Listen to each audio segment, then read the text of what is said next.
Vou falar um pouco sobre a questão do Ciro Gomes e o do Vivier, né? Aquele comediante. O comediante reclamou de uma fala do Ciro a respeito de chamar o cara de maconheiro e tal, e ele se identificou como sendo aquela pessoa. Sendo que já existe uma polêmica do Vivier, onde ele tira uma foto, né? E com uma plantação de maconha caseira atrás dele, caseira, né? Isso porque parece que chamaram ele de traficante e ele fez essa foto para, tipo, retrucar, né? Resta saber se aquela plantação realmente faz parte da vida dele ali e também a questão da apologia, né, à droga. Mas eu acho, cara, que o Ciro Gomes não deve perder tempo com esse tipo de coisa, né? Discutir com um comediante. O que o comediante vai trazer de conhecimento de economia, de conhecimento de país, sabe? O que ele pode trazer, né? Eu sei que existe, por exemplo, o Pedro Cardoso, né? O Agostinho Carrara, que é um cara que se expressa muito bem, e fala muito bem de Brasil. Eu acho que há uma diferença muito grande, né, entre o do Vivier e o Pedro Cardoso. Mas outra questão do Ciro Gomes é que ele não precisa de debate, gente. Ciro Gomes não precisa de ficar debatendo com pessoas da direita, sabe, indo em Jovem Pan, né, indo lá na Cova dos Leões. O Ciro Gomes é um professor, professor de Direito Constitucional, tributário, um cara que fez Harvard, um cara que estudou com o Mangabeira, né? Que trabalhou com Mangabeira numa coluna de jornal. É um cara totalmente preparado, né? Já foi ministro da Fazenda, já foi prefeito, governador, foi o ministro com o melhor superávit da história, ganhou o prêmio de combate à mortalidade infantil. Se você for ver os prêmios que ele tem na Wikipédia, ele tem mais de 27 menções, né, honrosas. Então é um cara que ele tem um preparo. Qualquer debate que se tenha a respeito de economia, o Ciro Gomes dá show, né? E o Ciro Gomes vem denunciando umas coisas muito graves, coisas que a mídia não noticia, né? E isso apareceu num debate e você percebe que os jornalistas se sentem desconfortáveis com as coisas que o Ciro Gomes fala, porque o Ciro Gomes realmente ele fala coisas que podem até trazer risco para a vida dele. Muita gente pensa que não, o Ciro está desesperado para ser presidente. Gente, o Brasil que precisa do Ciro Gomes, tá? Não, o Ciro Gomes precisa do Brasil, não. Da onde vocês tiram essa ideia? Que um cara que tem que fez economia em Harvard, um cara que já teve todos esses cargos, que abriu mão de 100 mil reais em aposentadoria, porque não achou ético um cara ter três aposentadorias, como prefeito, governador e ministro, que ele foi ministro duas vezes. É. Um cara que tirou do papel a transposição do Rio São Francisco no governo Lula, um cara que tem assinatura no Plano Real, sabe? Na época do Itamar Franco. Você acha que um cara desse está precisando ser presidente desesperadamente? Eu não, eu acho que o cara quer fazer pelo Brasil, porque o que ele já tem feito em palestras, em aulas de economia, o que ele tem aberto os olhos daqueles que realmente se interessam por política, ele já fez muita coisa. Ele já fez muita coisa, entende? Então, se colocar numa posição que ele está, sabe, de eloquência, inteligência, num país onde há mediocridade e hipocrisia, porque gosto muito de postar vídeo da Dilma falando besteira ou do Lula falando burrice, mas o Brasil está repleto de gente inteligente dentro da política que não vale nada, não vale a bosta que caga. Isso é a realidade. Muita gente dentro da política, boas formações, gente até que quer ter um diploma de Harvard, mas só que falsifica, como o ministro do Bolsonaro falsificou um diploma para dizer que tinha um diploma de Harvard. O Wilson Witzel, que foi eleito nas coxas do Bolsonaro, né? Um cara que a gente nunca tinha visto na vida, ganhou a eleição sem ninguém saber como, mas foi eleito nas coxas do Bolsonaro, era companheiro do Bolsonaro. E como é que aconteceu a história dele? Falsificou o diploma de Harvard. Quando ele se tornou inimigo do Bolsonaro, logo descobriu-se um monte de treta. Esse país é engraçado. Quando não aprovavam, quando o Alcolumbre não queria aprovar uma situação lá do Bolsonaro, apareceu o primo do cara com avião de cocaína, apareceu gente dizendo que tinha rachadinha lá no gabinete dele. Sabe, esses caras, eles têm na manga trunfo. Eles têm vários trunfos de políticos, mas eles só usam quando eles querem obter objetivo. Ou seja, você acha que esse tipo de gente tem compromisso com o país? Não tem compromisso nenhum com o país, eles só têm compromisso com os projetos deles. Ou você sai da frente ou eu te atropelo. Essa é a verdade. Esse é o país que nós estamos vivendo. A sinceridade não ganha mais espaço. Você não tem um debate real. Por exemplo, pega o Gabriel Monteiro e pega aquele rapaz que faz que outro dia quase apanhou até processou um bolsonarista, aquele de esquerda lá, pega os dois e bota os dois no debate. Você não vai ver isso. Sabe por quê? Porque ninguém quer dar munição. A direita não quer dar munição para a esquerda. Não quer dar munição. Num debate, esses caras perdem. O problema, sabe o que é? Quem que são os mediadores dos debates? Os mediadores, às vezes, não têm o conhecimento. Vamos colocar aqui, vamos fazer um livro chamado Brasil, do que é verdadeiro e do que é fake news. E ali, vamos pegar um colegiado de jurados, jurado não, de juristas, advogados, juristas. Jurista é o cara que dá aula para os advogados, né? E vamos fazer uma tribuna de juristas, pessoas que são juristas e que são estudantes de política, tá? E ali, quando vocês fizerem o debate, vão perguntar àqueles juristas quem está certo. Pega qualquer pessoa para debater com o Ciro Gomes, mas pega cara grande, Henrique Meirelles, pessoas que já foram do Ministério da Fazenda, pessoas que já foram da Economia, né, Paulo Guedes. Coloca eles e coloca os juristas ali para julgar se aquilo que eles estão falando é real. Você vai ver que a hipocrisia nesse país, ela funciona. Porque não há inteligência política no Brasil. São poucas as pessoas que entendem de fato o porquê estão votando no candidato A ou B. E é nessa falta de conhecimento que eles começam a trabalhar. Porque ainda não somos um país com educação política. Essa questão de política só começou a fazer parte da nossa vida quando surgiu ali a internet, aquela internet de escada, que não faz muito tempo que ela surgiu. Tem gente que fala assim, onde você estava quando a Dilma e o Lula roubavam? A gente estava sem internet. A gente não tinha acesso às informações. A gente tinha acesso a manipulações das emissoras de TV. E hoje em dia você vê que as emissoras de TV, algumas têm conluio com políticos, né? Elas não noticiam mesmo. Elas não. Imagina se a gente não tivesse internet nessa época de Covid. Muita desinformação ia ser lançada de boca a boca, ia ser pior. Graças a Deus que a gente tem a internet e a gente pôde conversar sobre os problemas que a gente estava enfrentando com a Covid. Senão esses números iam ser todos manipulados. Ia ter muita mentira, ia ter mais mortes ainda. Com a conscientização do número de mortes que tinha, muita gente passou a acreditar na Covid, porque tinha gente, quando já tinha 500 mil mortos, tinha gente que ainda não acreditava na Covid. Isso numa era da informação, num mundo onde você está conectado com o mundo todo. Você está vendo que a doença está no mundo todo. A internet permitiu isso. E graças a Deus, pela misericórdia dele, nós pudemos ter a informação verdadeira dos fatos, com algumas distorções, mas que foi importante a gente entender que foi a nível mundial. A gente não ficou preso na caixinha.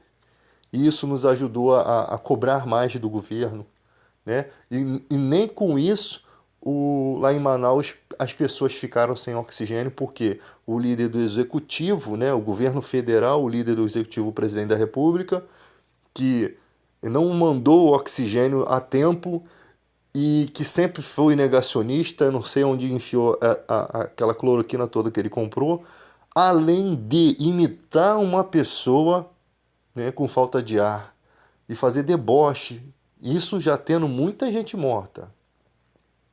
Eu não acredito, mano. Eu não acredito que as pessoas não consigam enxergar isso. Eu acho que muita gente, quando os olhos forem abertos, elas vão sentir vergonha do voto que deram para esse cara, tá? E não estou aqui me posicionando contra uma pessoa em algum interesse partidário, porque muita gente se posiciona a favor desse governo porque faz parte do governo, porque recebe, porque faz parte do clube da Luluzinha. Você vai numa carreata de moto, você só tem moto de empresário. Você não tem moto de gente do iFood. Se tiver, tem poucas, sabe? Por quê? Porque o cara cria leis para empresário. Quando você fala em tirar os 40% do FGTS, o povo vai ter que decidir menos direito, mais trabalho, ou mais trabalho e menos direito.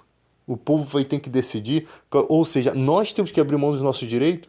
Se você mudar o FGTS de 40% para 20%, você vai ter um número enorme de gente demitida. Enquanto no Brasil você pensa nisso, engraçado, ninguém pensa, né? Contra o empresário, o motorista de ônibus que dá troco, que ali tinha que ter um trocador, né? Ou ele não daria troco. Você tem o cartão de passagem, o ônibus só aceita cartão de passagem. Agora coloca o cara para fazer dupla função, para ganhar um salário. E nenhuma remuneração seria justa ali, porque já fere uma lei de trânsito. Como é que o cara vai dirigir e dar troco? E a atenção que o cara precisa ter, colocando em risco a vida dos passageiros. Então, você chega nesses condomínios todo da Barra aí, você vai ver condomínio com duas recepções trabalhando um porteiro para duas recepções. Ou seja, ali naquela outra recepção deveriam ter dois funcionários dia e dois à noite. São menos quatro empregos, mas não tem fiscalização. Pessoas fazendo jornadas que não condiz com a sua função. E isso daí é você ir contra o empresário. E contra o empresário não. É ir a favor da verdade, mas eles vão assumir como sendo contra o empresário, tá? Mas isso mostra que muita gente poderia estar empregada e não está porque existem esses erros. Mas eles não falam disso, eles falam que o seu fundo de garantia, a multa do FGTS, que é o problema do desemprego. Eles falam isso. Se o cara consegue, você imagina quanto que é a diária de um americano, as pessoas que gostam de comparar dias aí. Vamos supor que fosse US$ 10 por hora que um americano ganhasse. É 5 vezes 10 no Brasil, R$ 50 por hora. R$ 50 por hora? Quanto você ganharia por dia trabalhando se você ganhasse daquela forma como os americanos ganham? Se vocês querem comparar os Estados Unidos com o Brasil, vocês têm que colocar no mesmo patamar os valores. Isso eles não gostam de falar. Porque, imagina, você ganha 1.300 por mês, que é um salário mínimo. Algo que em 2 dias ou até um você poderia fazer trabalhando. Ou 2 dias ou um você faria o salário de um mês. Isso eles não falam. Então, isso colocando a 10 horas, US$ 10 a hora. É possível que seja um pouco mais, entendeu? Então, gente, é complicado quando você vai falar de questão aqui voltando à questão do Ciro Gomes. E não precisa debater. Ele é um professor. Um professor faz o quê? Dá aula. Você assiste a aula quem quer. Quem não quiser, não assiste a aula, tá? Quem não quiser, não assiste. Agora, ficar um cara eloquente, um cara que fez Harvard, discutindo com um comediante. E tem gente que fala assim, às vezes eu fico chateado, porque o Ciro, que não sei... Meu irmão, eu não vou ficar chateado, porque todo mundo erra. Porque todo mundo, às vezes você tentando acertar, você erra. Às vezes a pessoa até mente, tá? E isso não tem nada a ver com o Brasil. Isso não tem nada a ver com o que o cara representa pro Brasil. Porque se a gente for falar de besteira, de cagar pela boca, você tem aí um montão. O presidente, você tem um monte de gente aí que todo momento fala uma besteira, fala uma palavra preconceituosa, sabe? Enquanto isso tem índios sendo exterminados, tem garimpeiros jogando mercúrio nos rios, matando as pessoas, né? Que aquele mercúrio entra nos peixes e aquela pessoa que se alimenta daquilo acaba morrendo, ficando doente. Você tem muitos problemas no Brasil. Se você chegar na política hoje achando que vai resolver alguma coisa, não resolve, porque já está tudo programado ali dentro. Ali dentro é complicado, muito jogo de interesse, tá? Então a única forma que se tem, e eu acho que o Lula entendeu isso, a única coisa que eu posso dar, a única migalha que eu posso fazer, porque eu falo migalha, porque tem tanta coisa, né, que falta no Brasil, que às vezes você não tem como dar migalha. A única coisa que o Lula poderia ter feito era pela educação, e ele fez. Realmente, faculdade financiada, uma coisa criada com um projeto militar, que muita gente fala assim, não, o governo é militar que criou e acabou com o troço, não deu continuidade, tá? Não, quando um governo vem seguindo, por exemplo, a transposição do Rio São Francisco, todo mundo gosta de inaugurar um trecho, né? E quando você não estuda essa obra, desde Dom Pedro II que queria fazer isso, né? Se eu não me engano, que queria, não tinha tecnologia para isso. O cara que se gaba de construir um trecho e ele faz uma propaganda como se ele estivesse levando a água para aquele lugar. Não, gente. Isso é uma obra de continuidade de governo. Vocês precisam entender isso. Essa obra, quem tirou do papel foi o Ciro Gomes do governo Lula. O Lula e o Ciro Gomes foram os caras que merecem a honra nesse projeto. Não, mas eles roubaram e que esse negócio parou. Não parou, gente. O que parou foi o seguinte: as empresas, como o Ciro era ministro da integração de posse, as empresas que cobraram valor viram que ia ser prejuízo e não quiseram fazer mais a obra. E o ministro não pode chegar e colocar outra empresa, ele teve que requerer na justiça que aquela empresa cumprisse o que foi acordado. Então você, com seu preconceito às vezes impede você de enxergar isso. Esse preconceito que a gente não pode ter, porque a gente está falando de Brasil. Se o teu presidente está falando uma besteira, se o meu presidente falar uma besteira, eu vou em cima dele. Por que ele falou isso? Sabe? Porque não, as pessoas não questionam aquilo que ela apoia. Enquanto você não questionar quem você apoia, você vai ver um monte de gente em manifestações, às vezes sem saber o que está fazendo a manifestação, né? Às vezes achando que está ali por um propósito, mas na verdade ela está totalmente equivocada, está votando uma coisa contra até o que ela acha. Se explicarem para ela o que está sendo votado e se ela compreender, ela não vota, ela vai ficar decepcionada com aquilo. Mas no Brasil, as pessoas não entendem muitas vezes que estão lutando do lado errado. Então, é uma obra que ela vai tendo continuidade. Lembra aquela cidade da música que tem na Alvorada, na Barra da Tijuca, que só serve para os ricos ficar correndo de manhã lá, se exercitando, e o pobre não entra ali. Cidade da Música na Barra, um lugar que poderia ser um hospital, uma escola. Eles fizeram a Cidade da Música que nenhum pobre ouve música ali. Só os ricos. Aquele trambolho que parece uma pista de skate, que fica uma pista de skate reta, que fica em frente à Alvorada, né? Aquela visão do inferno, que não serve para nada aquilo, não tem utilidade para o pobre. Foram enormes gastos, tinha quem trabalhou lá, informou que tinha caminhão de cimento estragando ali dentro. Cheio de cimento. Foi super faturada aquela obra gastaram-se muito dinheiro e ela ficou aquela porcaria que parece até um pedaço de cimento. Nem sequer concluíram. Não sei se o projeto era aquele lixo mesmo ou se ia ser uma coisa mais bonita. Mas para o pobre não tem utilidade, fizeram uma obra para rico. E aí o que acontece, gente? Vocês lembram daquilo ali? Foi continuado, foi feito pelo César Maia e o projeto continuou no governo do Eduardo Paes, que não queria gastar dinheiro ali. É como você forçasse a outra prefeitura a fazer a obra que você fez, sabe? Que você fez no seu governo. É como se bloqueasse um pouco do dinheiro da prefeitura. E sabe o que acontece? Quem ganha a honra é você. O outro prefeito que vem dar continuidade naquilo, mas quem fez é você. É você que aparece como bonitão, tá? E as pessoas não entendem isso. Aí vai dar honra a quem, naquele caso ali, a quem fez.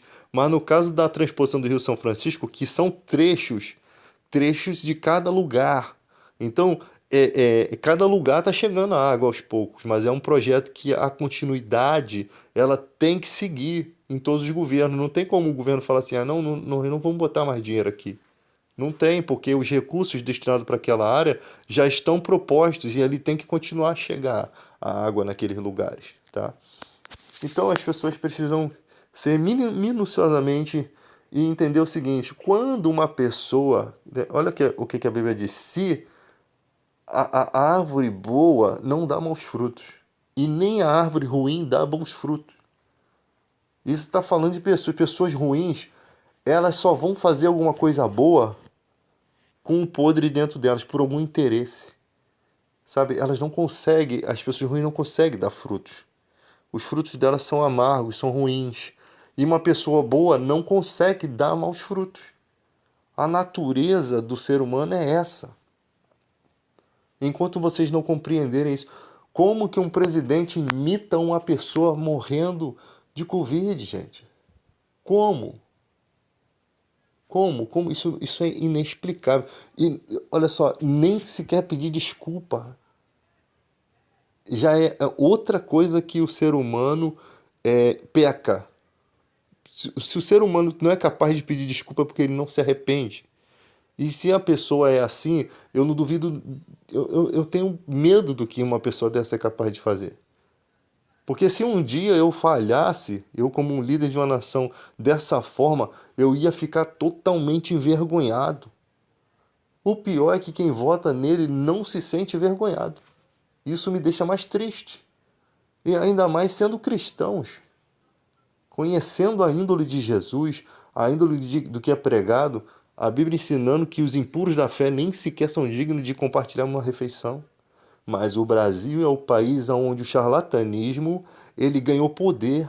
O charlatão, ele é o homem de Deus. O charlatão, ele é o ungido de Deus nesse Brasil aqui. Sendo que todo mundo está vendo que ele não é. Mas uma boa parte alucinada sustenta isso daí. E olha onde nós chegamos, a que ponto nós chegamos de a gente dar poder para esses caras, né? Eu falo a gente, os cristãos, darmos poder para esses caras para que eles consigam ter emissoras de televisão e apoiem governos ruins. Nós demos a força, nós criamos a cobra para nos picar, nós demos a força para o mal vencer. Enquanto a Bíblia dizia, esses são os impuros da fé, não compartilhem nenhuma refeição com eles. Eles não são dignos, eles são indignos, eles não foram chamados para a obra de Cristo. A Bíblia, ela é primeiramente pura. Falando de Bíblia, esses dias, nenhum debate, nenhum ateu vai me ganhar em debate, não vai me ganhar. Os argumentos, olha só como é que as coisas. Esses caras não conseguem acreditar em Jesus, em anjo, em demônio, em milagres, em curas. Não conseguem acreditar nisso. Eles não conseguem por quê? Porque a Bíblia não se compreende. Ela não se compreende por nós mesmos. Olha o que está escrito. Jesus falou: ninguém vem a mim se o Pai que me enviou não lhe trouxer. Pois está escrito nos profetas e serão todos ensinados por Deus. O ensino que o cristão tem, essa percepção de que Jesus é uma verdade, de que tudo que está ali na Bíblia em relação a expulsar demônios, o poder do nome de Jesus, o poder do perdão do nome de Jesus, a ressurreição, a vida eterna, todos esses itens, eles não têm como ser enxergados por a gente simples, mortal, porque a gente vai pela razão, pela lógica, pelo que vê, pelo que toca, pelo que sente. E muitas vezes somos enganados pelas nossas próprias lógicas. A fé é algo de Deus, ela é surreal, ela é uma modificação no coração. As leis de Deus são escritas no coração do homem de forma sobrenatural. Não é. Ah, mas como é que vocês conseguem crer nesse Jesus? Como é que vocês conseguem crer em alguém que você nunca viu, em uns discípulos que viveram em uma época? Exatamente, quem nos fez crer foi Deus. E o Espírito Santo nos guia em toda a verdade. Como assim que nos guia em toda a verdade? É uma só fé, um só Espírito. Se o cara pregar lá na África do Sul, na língua dele, for traduzido para a minha língua, se tiver dentro da palavra, o Espírito Santo que está nele é universal, vai estar em mim e eu vou reconhecer que a pregação dele é verdadeira. Eu vou reconhecer a pregação. E todos os cristãos, em massa, conseguem aceitar a pregação. Esse aceitar é algo do Espírito. Não é da nossa intelectualidade, não é da nossa inteligência. Porque Deus não chamou muitos de nobre nascimento. Paulo disse isso. Agora estão querendo pregar contra o templo, a igreja templo. Sendo que quando Jesus esteve aqui, ele nunca pregou contra a sinagoga. E a sinagoga era uma instituição já do Antigo Testamento de Deus. O templo construído, os artifícios do templo de Salomão, ali, o templo que foi construído e destruído várias vezes, foram todas designações de Deus. E nunca se pregou contra o templo. A questão, o problema não é as quatro paredes. O problema não é a ordem eclesiástica da igreja. Uns foram chamados para pastores, evangelistas e mestres. Eles precisam executar a sua obra em algum lugar. Isso não pode ser no meio da rua ou numa praia, né? Eles precisam receber salários pelo seu trabalho. Eles precisam julgar profecias. Na igreja acontecem muitas falsas profecias e você tem que ter pessoas sinceras que você conhece para saber se realmente aquelas profecias são verdadeiras. E essas pessoas, quando você vem de uma religião aí que mexe com coisas ocultas, a pessoa vem desesperada. Aí eu vou levá-la lá na tua casa para você tratar a parte espiritual dela. Aí eu quero ver. E você acha que elas vêm aonde? Para se desfazer de todas aquelas coisas que ela acredita que estão perturbando ela. Ela vem aos homens de Deus. Ela busca os presbíteros da igreja, porque esses são intrépidos, esses têm o poder do nome de Jesus, essas são as pessoas que têm a capacitação, que não tem medo do demônio, que não tem medo de legião. Vai você, normal, fazer. Eu já tentei fazer uma vez, não, no início da minha fé, e quase acabei maluco com as perturbações. Mas aquilo me serviu de testemunho para que eu entendesse como funciona quando você não tem Deus, mas você acha que tem Deus. Aí você vai na igreja lá, X, e a igreja fala: não, esse trabalho aqui você tem que desfazer. Aí você mete a mão naquilo e fica todo perturbado. Então aquele pastor estava fazendo a obra do diabo. O mal estava usando ele para fazer você acelerar um passo, para você, sem ter fé nenhuma em Cristo ainda, tentar fazer algo na imaturidade. E sabe o que acontece? Depois você, desesperado, clama a Deus e Deus te ajuda. E aquilo serve como testemunho. Que existe o mal, que existe, e você consola as pessoas com a mesma consolação que você é consolado. Você começa a entender como funciona um mundo espiritual maligno e como ele se apodera das pessoas.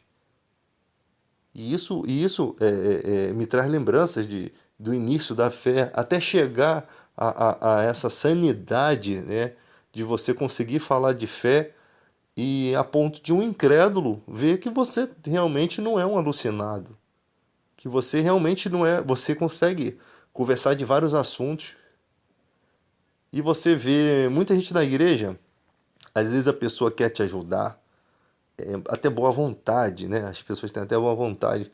Aí elas veem uma situação na tua vida, elas querem participar, elas querem ajudar, elas querem jogar uma palavra, elas querem, mas elas ainda não, elas fazem os mesmos erros que você cometeu lá no início. Porque você tem vontade de ajudar, mas você ainda está com o ensinamento todo bagunçado na mente.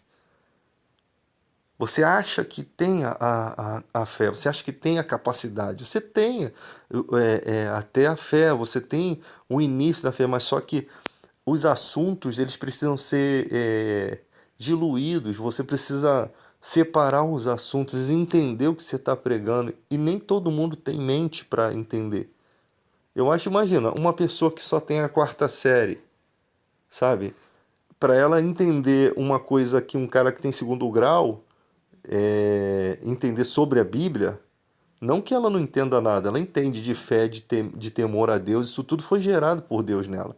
Mas a inteligência para lidar com os assuntos bíblicos precisa de um pouco de estudo, precisa de um pouco de leitura. Dependendo de quem está instruindo ela, ela pode estar se destruindo.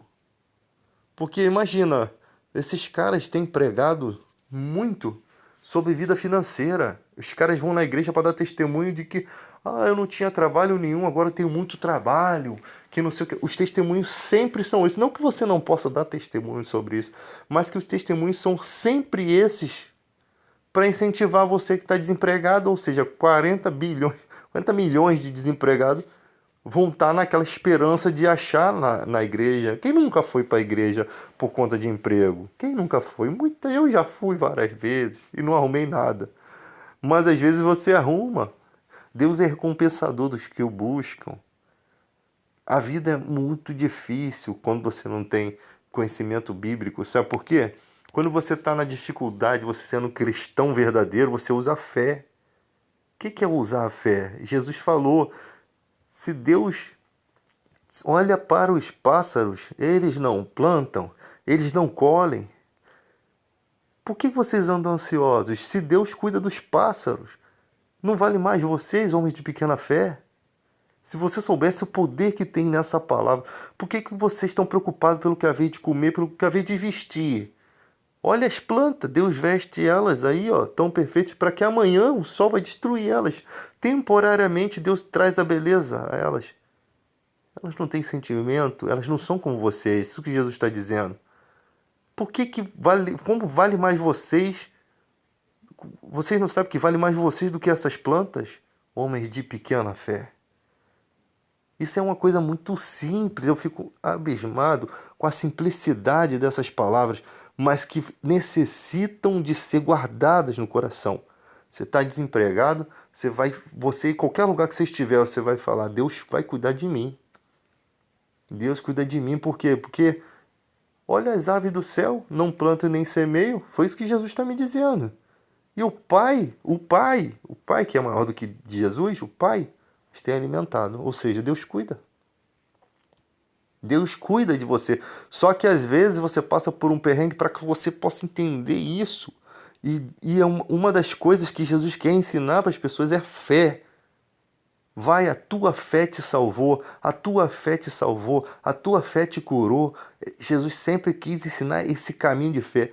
Os leprosos, Senhor, nós estamos leprosos, Senhor, ajuda-nos. Vai mostrar o sacerdote. Como que eles vão se mostrar o sacerdote?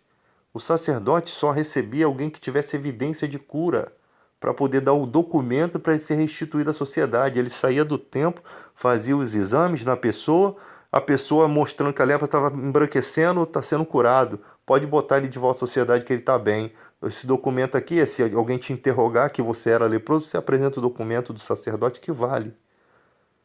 Mas eles não tinham evidência de cura.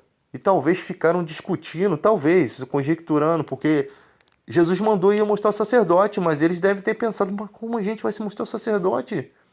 A gente não tem evidência de cura, como é que a gente vai pegar o documento?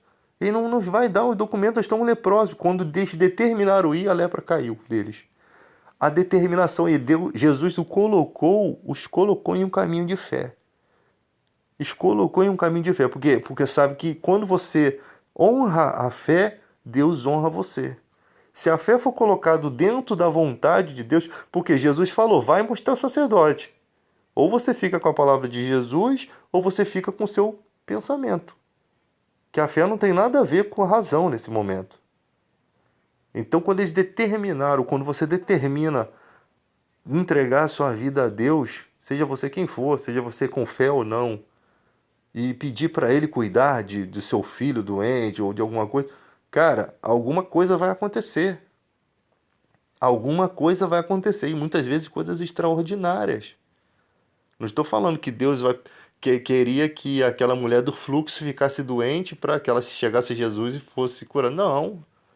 Simplesmente Deus nós estamos sujeitos a todas as coisas e Deus ele está presente em todos os momentos da nossa vida. Ele sabe tudo que nós vamos passar. Então, em todo momento, ele está tentando interferir de uma maneira. O quê? Para o bem. Ele está tentando entrar na sua vida e fazer parte da sua vida para ele motivar você para o bem, porque senão você vai para o caminho de morte. Ele em todo momento está usando aí alguém para pregar, eu ou outras pessoas, para te induzir a esse caminho. Porque ele é um pai bondoso, ele é um pai amoroso. Então ele quer que você entenda isso. E quando você entende isso, você vê que tem tanta gente na ignorância. Você se sente até abençoado, porque tem tanta gente na ignorância. E você se sente abençoado porque você vê o quanto você estava perdido e que se Deus não fizesse nada por você, você estaria mais lascado do que aqueles que você vê na ignorância hoje. E é assim que a vida funciona.